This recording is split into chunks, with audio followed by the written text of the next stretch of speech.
Thank you all very much.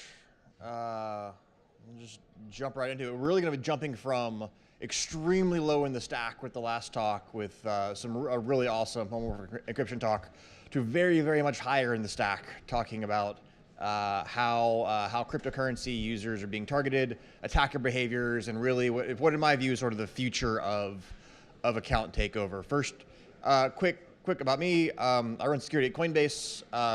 Talk about what maybe just a quick show of hands, actually, because I'm super curious. Let's start at the very top level. Cryptocurrency. Who's here is familiar with it, has touched it, has played with it? 1, 2, call a half a dozen, 10 hands. Great. And then, so I'll start real quick background. Coinbase is a cryptocurrency company. So we deal in Bitcoin, Ethereum, Litecoin, et cetera, et cetera, et cetera. Up, better, got it. I'll eat the mic a little bit more. Apologies. So we deal in cryptocurrencies. We are probably one of the biggest cryptocurrency platforms around. We store, depending on what the price is today. Today it's somewhere around $8 billion US worth of cryptocurrencies for our users globally. أتكلم شوي عربي. أنا سعيد جدا بفرصة ممارسة اللغة العربية هنا. شكرا. So the other way I talk about what I do at Coinbase is because cryptocurrency is sort of internet movable money. I talk about it as we run the world's largest capture the flag, right? Where the flag is $6 billion or $6 to $8 billion of our users' money. This gives us a lot of motivation to protect it, right? And gives attackers a lot of motivation to take it from us, right? So a quick agenda. You learned about me. We're going to talk a little bit, because the audience is a little bit unfamiliar, we're going to talk a little bit about Coinbase and lay some sort of context down so you guys understand. We're going to talk through sort of what we see as common techniques for users targeting cryptocurrency users. And then we're going to roll into some places we see attackers actively innovating in how they are attacking our users' sort of decision cycle, how they're trying to steal cryptocurrency from folks, right? The first piece of context, and this slide, the first piece of context to understand is that cryptocurrency is a heavily targeted industry. So we average cryptocurrency as an industry from a company side averages, I think the number is currently 9 major breaches a year, where the losses are normally counted between tens and hundreds of millions of dollars in each loss. Hugely actively targeted space. However, the losses from cryptocurrency company targeting are actually dwarfed by the losses from individual user targeting, right? And think about it this way: if you're an attacker, would you rather come after me, who has a 40-person security team that's focused on doing nothing but protecting cryptocurrency, or would you rather come after individual user over there who does not have a 40-person security team securing their Gmail account, right? The choice is pretty much intuitively obvious. You go after the user, right? So user losses in this space have been extremely high. And we see attackers, again, because of that money motivation, because in this space, it's not like stealing a credit card or stealing a social media account where you have to go through and then sell it and convert it to value in some way. You have direct access to value. We see attackers really, really focused on this area and innovating very, very heavily. So a bit of more context about that. So we have about 30 million users across the world. We're active in, I lose count. I think the current number is 45 countries around the world. So we have that's interesting because we have users from cultures, all kinds of cultures, all kinds of spaces, all kinds of age groups, a really diverse collection, which makes user protection a really interesting problem for us in particular. So the other thing we do is again, we take account takeovers and user losses very, very seriously, because it is directly correlated to a user staying on platform or not. Right? A user experiences a loss on Coinbase, even if it was entirely on their side, their Gmail account got hacked or whatever, chances are they leave Coinbase, right? So we want to make sure that we build a platform that prevents the loss from happening in the first place, and second is extremely resilient and can stop things sort of in the middle. And then we want to get into the attacker's decision loops and motivate them to go somewhere else, because our attackers are largely economically motivated, right? So I divide up the world of attackers into two buckets: the economically motivated attackers and the economically non-motivated attackers, right? Economically non-motivated, I think of the traditional government attackers. The NSA doesn't care how much money they spend in the attack. They're after the information. The average transnational criminal group, whether it's formal or not, has a profit and loss statement on that attack, right? They want to make money. They don't want to lose money attacking a platform. That means I can effectively defend my users by making it economically infeasible for the attackers to come after me. They're just going to go somewhere else and steal someone else's money, right? Let's see. So again, because of that, we deep dive and we investigate basically every single report of loss on the platform. So we have tons of great data on how our users are actually getting attacked.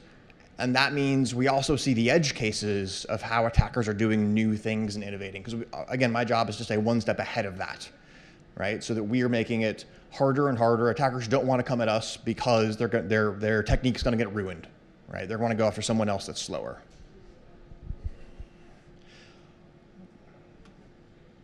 Let's talk this. I'm going to talk. I'll mention this stuff briefly at the end as well. I'm largely going to talk about stuff that's actually effective.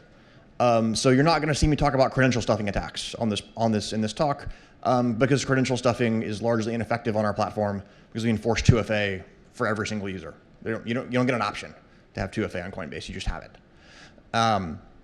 But we will talk about a bunch of other stuff that attackers are doing. So everyone, this should not be a shocking concept to anyone. Phishing is a thing. It's been a thing for a very, very long time. A lot of people have talked about phishing defense as in, okay, we'll add 2FA and you're fine, or what have you. Attackers are getting extremely smart about this these days. So most phish kits that we see targeting Coinbase actually include a 2FA theft component as well. Right, so that's actually what our login page looked like. So it's not ours. You can't possibly see the URL up there. That's fine. So that's not our login page. It looks just like it. If you enter a username and password there and click through, it'll actually give you a clone of our 2FA prompt as well. So you enter your code from your TOTP. On the back end, what we see for modern phishing apps like this is it is in real time making API requests right back to Coinbase on the back end. There's zero delay between the user entering their username, password, 2FA, and the attacker using that information to get access to a back-end account, right? That stands in stark contrast with historic patterns in this space. Historically, we saw attackers getting a bundle of credentials. It would normally drop to an email address or a text file somewhere. They'd bundle it. They'd use it in 6 months, right? So great. 2FA pass through. That's fairly upcoming, and not a lot of sites are seeing that yet, but they are. What we do though is we also require a device verification a device verification step on login. So this says, okay, we fingerprinted your browser. That's a new browser. We don't know what that is yet. This largely stops phishing in its tracks. And if anyone's here is running a major or wants one day to run a major internet site, I highly encourage browser verification. We see more and more sites rolling it out now. LinkedIn's doing this now. Half a dozen other major sites are starting to do browser verification for anti-phishing. It's one of the most effective countermeasures I can recommend. However, attackers are innovating here too, right? So we do browser verification. When we fingerprint your browser and say, this is a new device on your account, we'll send you an email and say like, hey, this is new. We don't know this before. Please let us know if this is legit. And then we enforce the email that caused that notification to be sent it's the IP address that caused that notification to be sent is the same IP address that has to click the link to authorize the device. Right, so there's no world where the phisher can cause it over there and convince the user to click the link by themselves. It doesn't work, right? So what do attackers do? This is also an attack page. So this would be the third page that you would see if you were going and getting phished for Coinbase. The first page, username, password. Second page, 2FA code. Third page, it's asking you to copy and paste the link that appeared in that email. Now, what we see is that this is almost completely ineffective, because it pushes users so far out of their comfort zone. so far out of their patterns that most users that would absolutely provide username password, would absolutely provide 2FA code, will not do this, will not actually actively copy and paste. We actually go to user research on this, and we see almost 100%, whatever the actual number is, 90-something%, will do username password, we'll do 2FA, and something like 5% will do this because it's so foreign for users. But this is just the first cut. Like I haven't seen attackers do this for LinkedIn or any of the other sites that do device verification yet, but they will, and they're going to get better at it, right? This is why I say I think for the most part we're seeing the future, the sort of the cutting edge of attackers as they try to break into online accounts, right? But so let's see.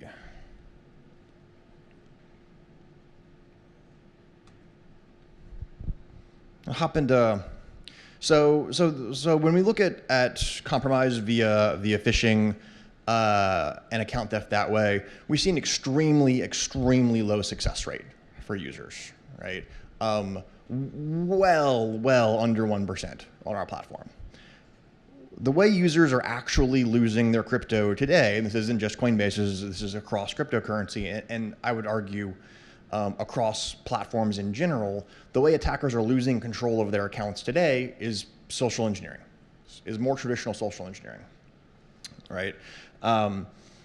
It comes in about 100 different forms, everything from stuff on Twitter. There's some nice examples of Twitter scams, a couple of nice examples of the Twitter scams there. Impersonations, we see it on not just Twitter, we see it on Instagram, we see it on Facebook, we see it on everything else. But the interesting thing is diving into like what actually happens below or under the hood a little bit, right? So in general, what these guys are doing is they're doing one of two things when they socially engineer users. They're either doing something called advanced fee fraud, which is a thing that's been around since money, basically, that says, hey, I'm going to do this awesome thing for you if you're just going to give me some money up front. And then the fraudster takes the money and runs, right? It's advanced fee fraud. So they're doing that, and that's very common. Hey, send me some cryptocurrency here, and I'll double your money. Turns out money isn't free, so that's almost never is a true thing. The other path, the other way that they're compromising accounts via social media, social engineering, which is a very unwieldy phrase, is by impersonating either sort of support centers, right? So we've seen this historically with like Microsoft or other OS level accounts, cold calls coming in saying, oh, hey, this is the Microsoft Security Support Center. You have a virus. Please pay me $59 to clear it, right? That's been around for forever. What we haven't seen a ton of in the past is instead of this pay me $59 to clean your computer thing, is them leveraging that to access online accounts, right? So we see this more in an increasing pace for Coinbase accounts, and we see it actually for other platforms as well, where it goes away from I'm Microsoft Security Support Rep and you have a virus or whatever to, oh hey, I'm gonna tweet out Microsoft support or pick a fake Twitter name that sounds sort of like that and lure users to call me directly by putting out sort of fake phone numbers, right? This is actually one iteration of one theme that we'll see as we talk about sort of what attackers are doing to do this differently, is they're moving in a direction that is attempting to poison the information that users are using to make decisions, right? We'll see this when we talk about Google answer box poisoning and some Google Maps poisoning. It's actually some pretty cool stuff. But the broad theme of going away from directly scamming via outbound calls and into a world where they're attacking the knowledge bases that users are using to make good decisions is a very insidious sort of attack path on users' ability to effectively exist online and protect their accounts. So the way this looks like for Coinbase and for social media is you call this whatever support center you're going to call. They say, hey, do you have problems? Yes, I do. Great, I can help you with that problem. Please install TeamViewer or go to my PC or PC Anywhere or pick a remote desktop application and say, great, I need you to install that in order to insert sort of FUD here. It might be in order to fix your Bitcoins or whatever. They'll use that. They'll say, hey, user, go and log in for me. They'll log in. They'll send the screen frequently goes black. They'll send their coins offsite, and they'll come back and say, oh, we're done, and hang up. We know this because we go and get scammed all the time. I have a whole team that does nothing but go and get scammed. They're great at it. It's really, it's wonderful. They've gotten scammed probably, I don't know, half a dozen ways in the last week or so. So how do you fix that? The number one thing that we found is effective is, and this is not by any means 100% defense, but is more effective browser profiling on the website. So the number one thing that we do, that's the hardest thing for the attackers to change here, is the behavior of the mouse on remote desktop systems acts very differently than on a native system, right? If you map the mouse path, you see that there's a lot more jumpiness. There's a lot more space between the points that it passes through on remote desktop instances versus on non-remote desktop. So we profile that user activity. We don't do full user profiling in terms of typing and mouse movement and all that stuff, because we've played with it and it just isn't effective enough yet. But we can do that this sort of feature-based remote desktop sessions act this way and other ones don't evaluation, and that we've seen is extremely useful in separating sort of the sheeps from the wolves in this context.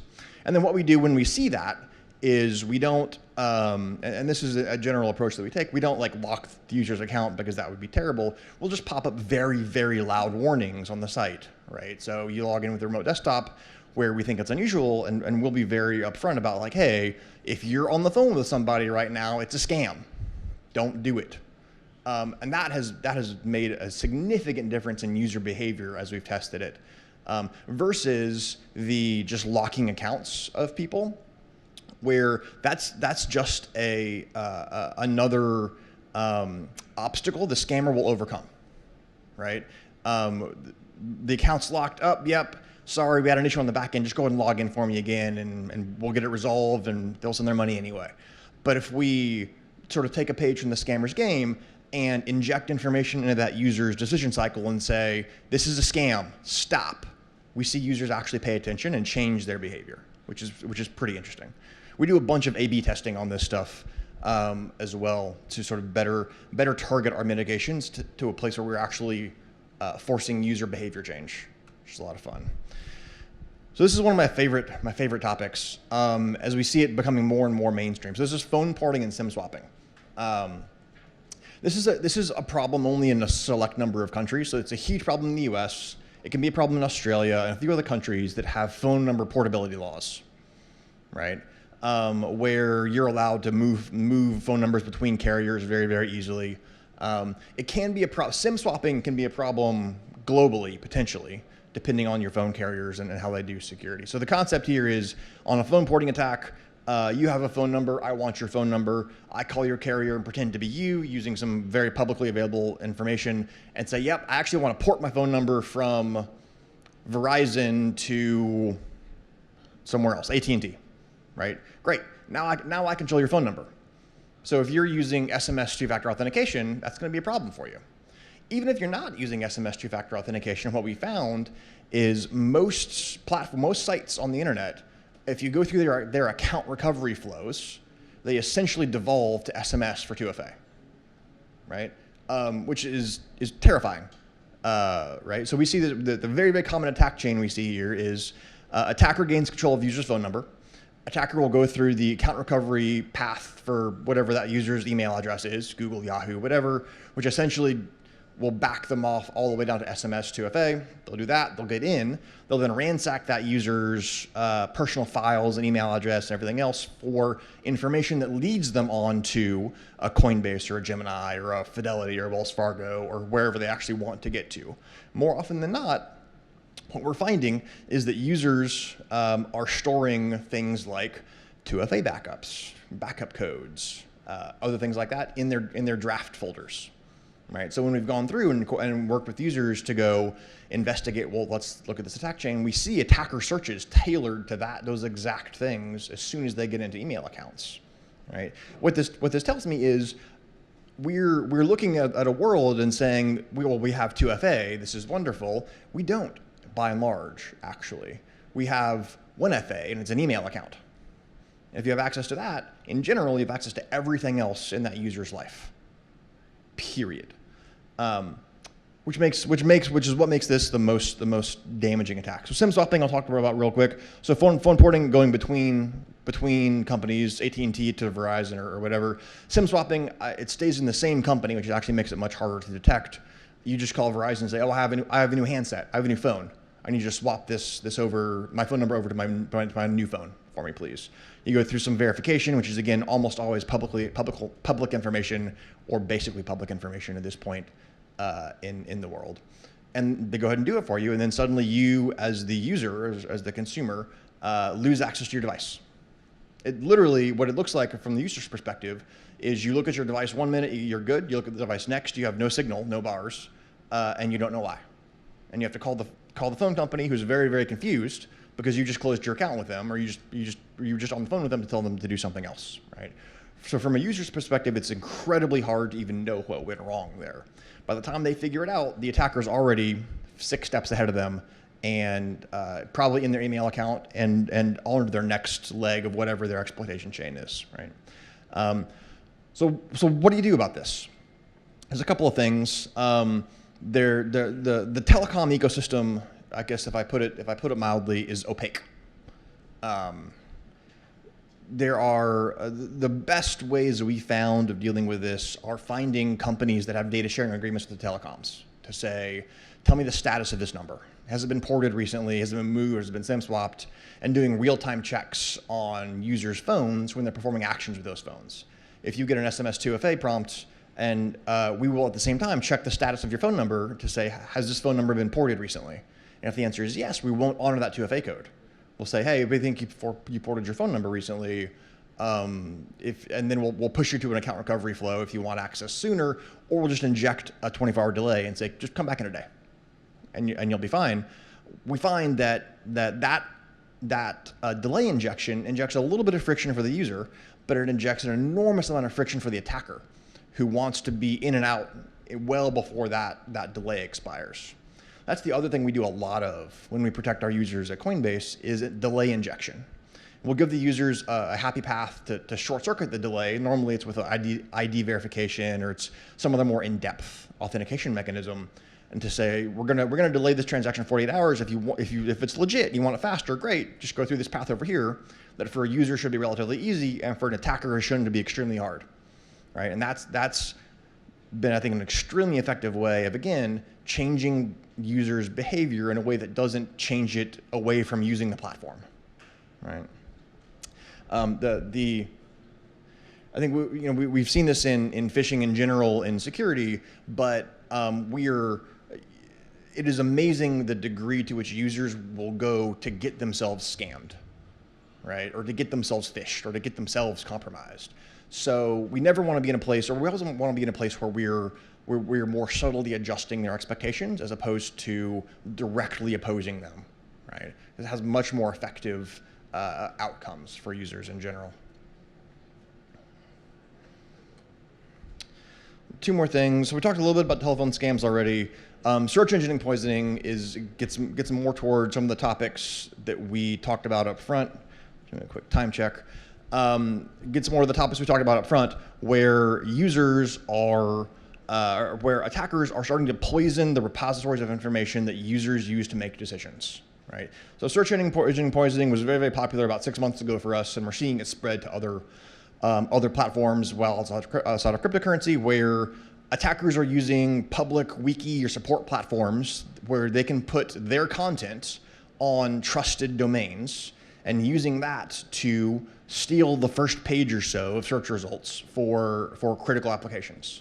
So if you're trying to make a decision, how do I get in contact with this company? How do I do this thing, right? You're going to Google it. You're going to Google Microsoft support or Coinbase support or whatever.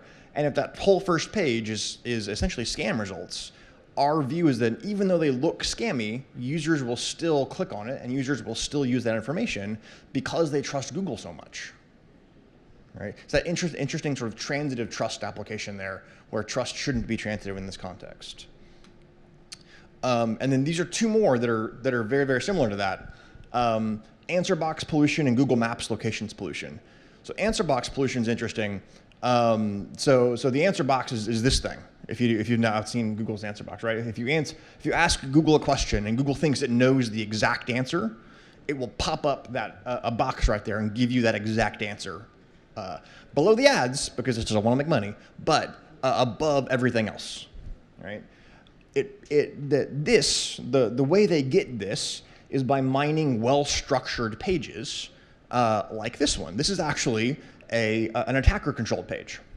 But they mine well-structured pages where they think it seems authoritative, and they can pull out little bits of information like this to present to the user. So we have seen more and more attackers building pages like this, totally non-malicious, mostly copy, stolen from our website. The only change tends to be the phone number that they present, which I don't know if you can see. You certainly can't see, but it's in there. It's everything else is legit on that page. No phishing, no scam, nothing. Just one wrong phone number. Right? You get enough of those that Google indexes, and Google will change this. Right? That is a particularly insidious attack.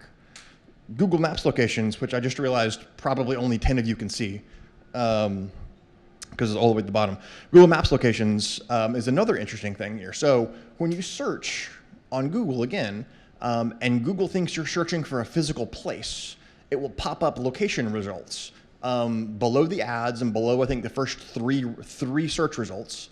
They'll include a box of location results, right? If I search for, I don't know, Emirates Towers, right? Google will pop up a location box there that says, oh, I think you mean Emirates Towers, and this is where it is. What we've seen is attackers creating fake places in Google Maps in order to pollute that set of results. Again, taking advantage of users' trust in Google to pollute the information they're using to make decisions, right? This is almost everywhere we see attackers innovating right now is that ability to pollute that information. This is also super hard to detect for platforms because Google will only show this to you if it thinks it's somewhere near where you are, right? So we had to build a bunch of infrastructure to lie to Google a bunch and pretend we're all over the world and run searches for terms we care about in order to detect these and report them and get them taken down. But most platforms aren't doing that, and this is a particularly dangerous thing for users. A couple other things. I don't think any of these are that. I'll touch on them very, very quickly, and then I think I'll have about 5 or 10 minutes for questions. None of this stuff is that interesting. The one shocking thing I'll point out is that you see this SMS phishing message over here, which we've seen huge campaigns of, and when I look at this, I think, why in the world would I click that link? That doesn't make any sense to me. But users click it consistently. Even users who don't have Coinbase accounts will click that link on a pretty regular basis. And what it boils down to is some amount of going back to that sort of users will do their best to get scammed or phished or compromised, right? They're seeing, oh, I know what Bitcoin is. I want 7 Bitcoin. So great. Let me click that and see what I have to do. We see that extremely, extremely commonly. The other thing we see is attackers moving. So there's always been a widespread sort of set of attackers who are doing things like job scams and other things, traditionally via email, LinkedIn, stuff like that. We see that moving more and more to encrypted chat apps. So we see attackers leveraging Telegram, Signal, WhatsApp for these job scams. This is a specific job scam that we found that was impersonating one of our founders. But we also see Telegram, Coinbase support channels that are also scams, right? The nice thing about that from an attacker's perspective is Telegram doesn't really do takedowns. They don't really turn these channels off. And it's relatively decentralized, so there's nothing we can do to make it go away except user education, which is a pretty tough hill to climb. And I expect that to proliferate as well. I expect to see more and more as the encrypted chat apps get more and more popular. We'll see more and more attacker activity there because it's harder to gain visibility as a defender. And then I'll actually one more that's a very, very recent attacker innovation that I'll mention is Icloud Backups. So we've recently started to see, as we get better at defending against traditional 2FA bypasses like phone porting and SIM swapping and that kind of stuff, attackers are starting now to leverage Icloud backups to steal 2FA seeds. So the attack path we see has changed to be attackers owning the email accounts, pivoting immediately to iCloud to download the iPhone backup that they have onto a device the attacker controls in order to restore 2FA seeds that were included in the backup. Right? This is today, right now, that's the most common way we see 2FA bypassed. On Coinbase and more broadly in general, is based on iCloud account backups and sort of poor user security practices around that. Right? With that, we got a couple minutes here before we break for lunch. Questions?